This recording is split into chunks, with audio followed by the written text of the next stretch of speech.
cara lolos beasiswa LPDP hanya dalam 1 kali daftar.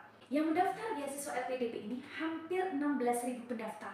Yang diterima kurang dari 4.000. Ini dia tips ampuhnya. Hai, welcome to my YouTube channel, Sylvia Mustanuri Jana. Channel ini berbicara mengenai pendidikan, bahasa Inggris, dan juga beasiswa. So, make sure kalian subscribe YouTube channel ini. Di video kali ini kita bakal bahas mengenai 11 cara lolos beasiswa LPDP hanya dalam 1 kali daftar. Yang mendaftar beasiswa LPDP ini hampir 16.000 pendaftar. Yang diterima kurang dari 4.000. Ini dia tips ampuhnya. Oke, here we go. Tips yang pertama. Find your own motivation. Find your own objective, your purpose. What makes you want to continue your study? Ketika kita berbicara mengenai beasiswa LPDP, berarti teman-teman ada desire untuk melanjutkan studi. Entah itu studi S2 atau studi S3. Nah, tujuan teman-teman apa sih untuk melanjutkan S2 atau S3? Contoh, semisal, I want to pursue my career, so I have to continue my study. Atau semisal, aku pengen melanjutkan studi S2 atau S3 karena saya mau menjadi pakar di bidang saya, dan yang lain-lain. I believe ya, ketika teman-teman itu mau mendaftar LPDP, teman-teman itu nggak cuma pengen aku pengen dapat beasiswa, aku pengennya itu karena apa? Make sure teman-teman itu harus memiliki strong objective gitu ya, strong purpose. Kenapa teman-teman harus continue to study gitu ya, dan kenapa sih kok harus beasiswa LPDP gitu ya. Jadi teman-teman once again harus memiliki tujuan itu. Nah, so you have to find yours. Tips yang kedua, izin atau restu atau ridho dari orang tua atau suami atau istri bagi yang sudah berkeluarga. I feel that restu ini sangat penting.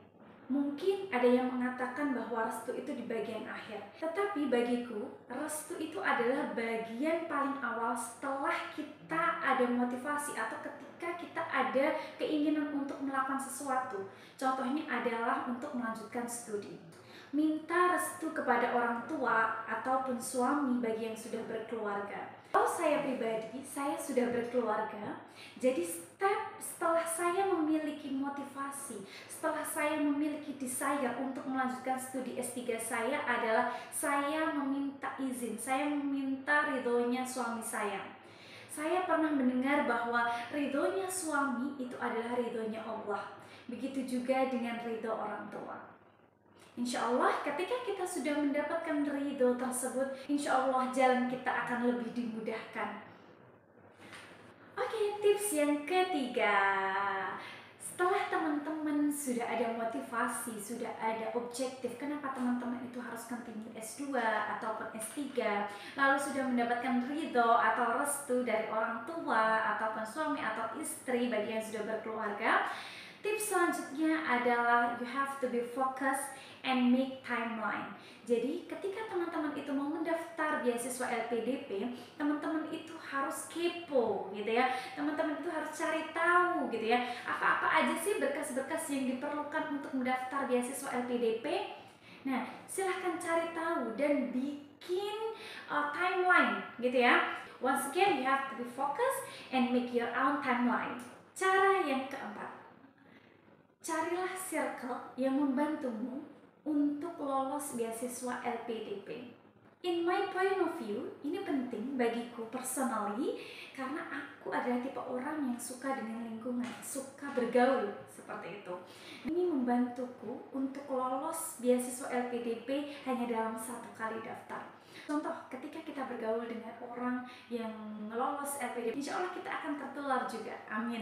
So, silahkan cari circle yang membantumu untuk lolos beasiswa. Zaman sekarang mencari circle itu nggak harus offline. Misal, we meet each other, kita ketemu bareng gitu ya. Tidak harus seperti itu gitu ya. Zaman sekarang we have technology gitu ya. Jadi kita bisa menggunakan Telegram, banyak banget di grup Telegram. Coba mulai dari sekarang search, misal pemburu beasiswa LPDP ada tuh ya. dan yang lain-lain. Bisa juga by WhatsApp gitu ya. Terkadang ada grup untuk lolos beasiswa LPDP. Coba mulai cari grup, mulai cari circle itu gitu ya. Jadi teman-teman pun juga keinginannya, desire-nya, semangatnya pun nanti akan lebih tinggi ketika bareng-bareng dengan teman-teman. Insya Allah dengan adanya circle tersebut akan membantu teman-teman untuk lolos beasiswa LPDP.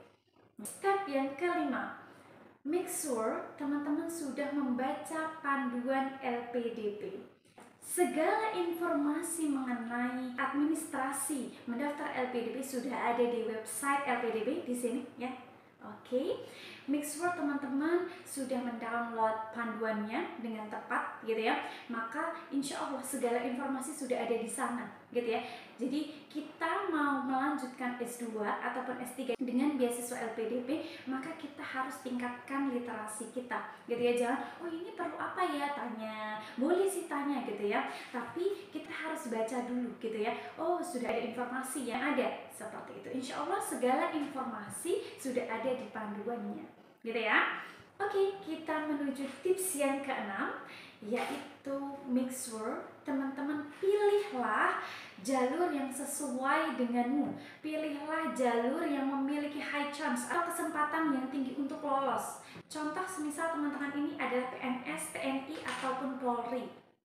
Nah, teman-teman diusahakan memilih jalur yang targeted gitu ya, bukan yang reguler, karena untuk jalur targeted itu pendaftarnya lebih sedikit daripada yang reguler, sangat banyak gitu ya, pesaingannya sangat ketat di reguler itu. Insya Allah mengenai jalur pendaftaran LPDP kita akan bahas in the next video, so make sure teman-teman subscribe channel YouTube ini. Tips yang ketujuh, pilihlah universitas yang sudah di-list oleh LPDP. LPDP itu telah memilih universitas-universitas yang baik gitu ya, yang memiliki akreditasi yang unggul atau baik sekali.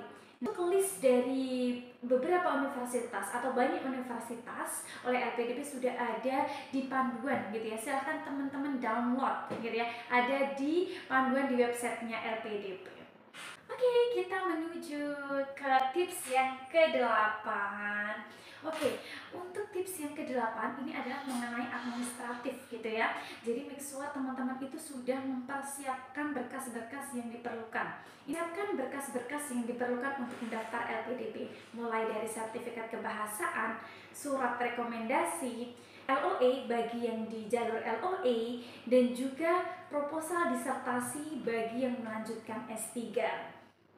Maka dari itu teman-teman, ini berkaitan dengan tips yang ketiga tadi, silahkan teman-teman bikin timeline gitu ya untuk mengurus berkas-berkas tersebut. Berkas-berkas ini dirasa gampang lah, but you need to prepare it ya. Ketika teman-teman sudah well prepare, insya Allah ya nanti dilancarkan oleh Allah. Insya Allah nanti teman-teman dilancarkan, dimudahkan, dan ketika kita mau submit pun tidak terburu-buru gitu ya. Jadi tinggal semua berkas-berkas sudah oke, tinggal submit.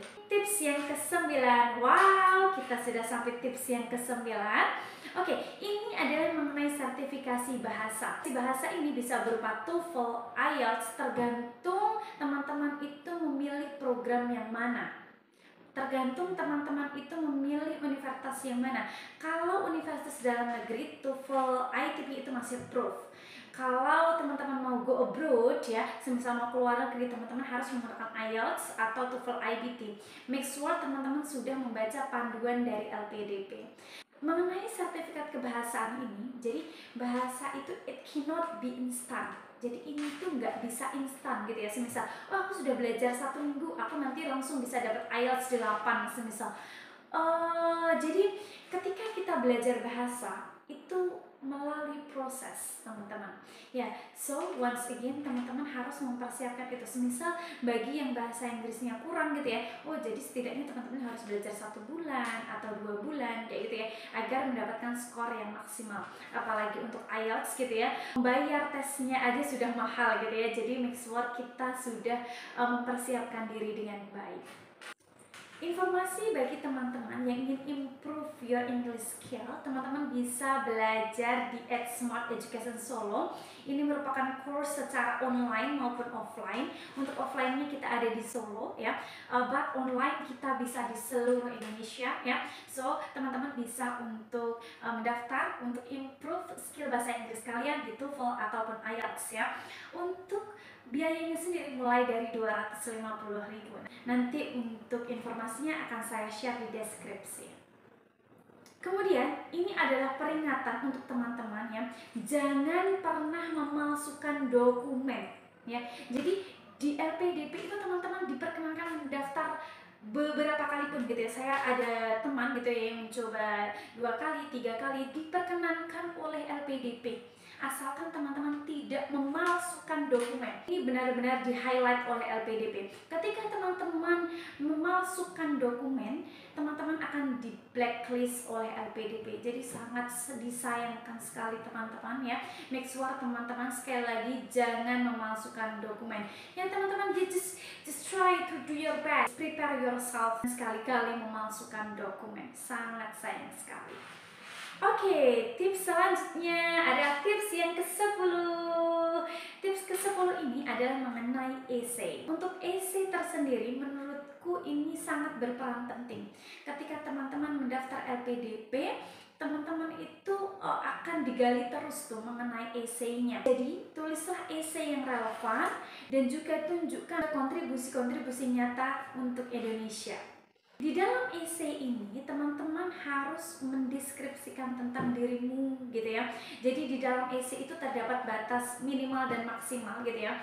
Minimal penulisan adalah 1.500 kata, maksimalnya adalah 2.000 kata. So manfaatkan betul kesempatan itu ya. Teman-teman di dalam essay itu harus mendeskripsikan tentang dirimu. Apa sih kelebihan kamu gitu ya?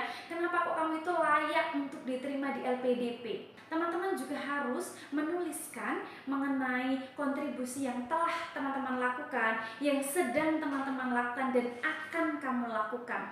Nah, untuk essay sendiri insya Allah kita akan bahas di video terpisah. Jadi sekali lagi teman-teman jangan lupa untuk subscribe YouTube ini. Oke, tips yang terakhir yaitu tips yang ke-11. Oke, setelah kita sudah berusaha semuanya dari cara yang pertama hingga 10, kita ke cara yang ke-11 yaitu tinggal pasrah ya teman-teman ya, yaitu berdoa. Serahkan semuanya kepada Allah Subhanahu wa taala. Jadi semakin kesini saya semakin sadar gitu ya, jangan berharap kepada manusia, berharaplah kepada Allah gitu ya. Mintalah sama Allah.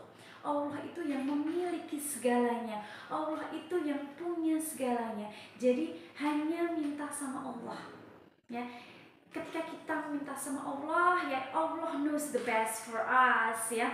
Allah tahu yang terbaik untuk kita. Jadi saya doakan kepada seluruh subscriber YouTube saya, semoga lolos beasiswa LPDP. Amin ya rabbal alamin. Oke teman-teman, sudah selesai, cukup sampai sini untuk video kali ini gitu ya. Make sure teman-teman pastikan sudah subscribe YouTube ini. Kita akan bahas mengenai pendidikan, bahasa Inggris, TOEFL dan juga beasiswa. See you in the next video.